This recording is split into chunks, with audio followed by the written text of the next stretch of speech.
Hi friends, welcome to Mini's kitchen. ഇത് നമ്മളൊരു ഹെൽത്തിയും ടേസ്റ്റിയുമായ ഇലയുടെയാണ് ഉണ്ടാക്കുന്നത്.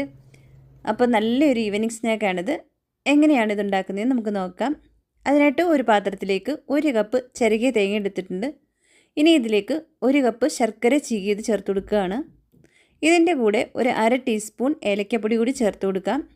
ഇനി ഇതെല്ലാം കൂടി മിക്സ് ചെയ്ത് നമുക്ക് മാറ്റി വെക്കാം. ഇനി നമുക്ക് കുറച്ച് ഗോതമ്പ് പൊടി ഒന്ന് കുഴച്ചെടുക്കണം. അതിനായിട്ട് ഒരു ബൗളിലേക്ക് 2 കപ്പ് ഗോതമ്പ് പൊടിയാണ് ഞാൻ എടുത്തേക്കുന്നത്. ഇതിലേക്ക് 1/2 ടീസ്പൂൺ ഉപ്പ് കൂടി ചേർത്ത് ഒന്ന് മിക്സ് ചെയ്തെടുക്കാം.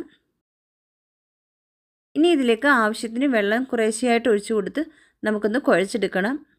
ഞാനിവിടെ മൊത്തം 1 കപ്പ് വെള്ളമാണ് യൂസ് ചെയ്തത്. അപ്പോൾ ഇതുപോലെ ഇടയ്ക്കിടയ്ക്ക് ഒന്ന് ഇളക്കി കൊടുത്ത് നമുക്ക് മിക്സ് ചെയ്യാവുന്നതാണ്. ആദ്യം ഒരു സ്പൂൺ കൊണ്ട് മിക്സ് ചെയ്തിട്ട് കൈകൾ കൊണ്ട് നമുക്ക് നല്ലതായിട്ട് മിക്സ് ചെയ്തെടുക്കാവുന്നതാണ്.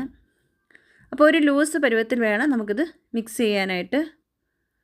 അങ്ങനെ നമ്മുടെ മാവ് ഇവിടെ റെഡി ആയിട്ടുണ്ട്.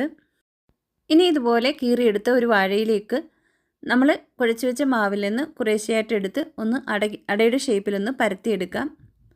അപ്പോൾ പരത്തുമ്പോൾ ഇടയ്ക്കിടയ്ക്ക് കൈ വെള്ളത്തിൽ നനച്ചിട്ട് പരത്തുകയാണെങ്കിൽ മാവ് കയ്യിൽ ഒട്ടിപ്പിടിക്കുകയില്ല.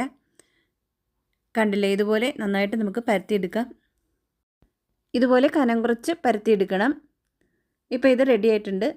ഇതിലേക്ക് നമ്മൾ തയ്യാറാക്കി വെച്ചിരിക്കുന്ന തേങ്ങാക്കൂട്ടിൽ നിന്ന് 1-2 സ്പൂണ് നമുക്ക് ഇട്ട് കൊടുക്കാവുന്നതാണ്. ഇതുപോലെ ഒന്ന് പരത്തി കൊടുക്കാം. ഇനി ഇലയുടെ ഒരു സൈഡ് മറ്റേ സൈഡിലേക്ക് മറിച്ച് വെച്ച് ഇതുപോലെ നമുക്കിത് ഒട്ടിച്ചെടുക്കാവുന്നതാണ്. കണ്ടില്ലേ, ഇതുപോലെ ആക്കിയെടുക്കുക.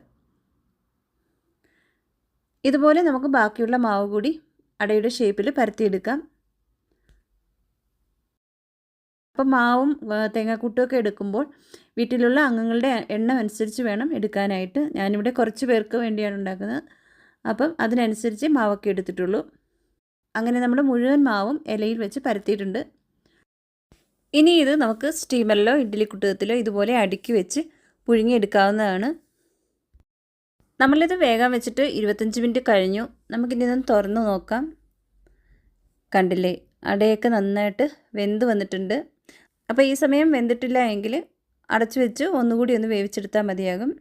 നമുക്കിനി സ്റ്റൗ ഓഫ് ചെയ്തതിന് ശേഷം ഇതൊരു പ്ലേറ്റിലേക്ക് മാറ്റാം. കണ്ടില്ലേ, നല്ല പെർഫെക്റ്റ് ആയിട്ട് നമ്മുടെ അട വെന്ത് വന്നിട്ടുണ്ട്.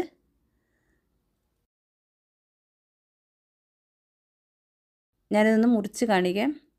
കണ്ടില്ലേ, നല്ല ടേസ്റ്റി ആയിട്ടുള്ള ഒരു അടയാണിത്. അപ്പോൾ എല്ലാവരും ഒന്ന് ട്രൈ ചെയ്യുക.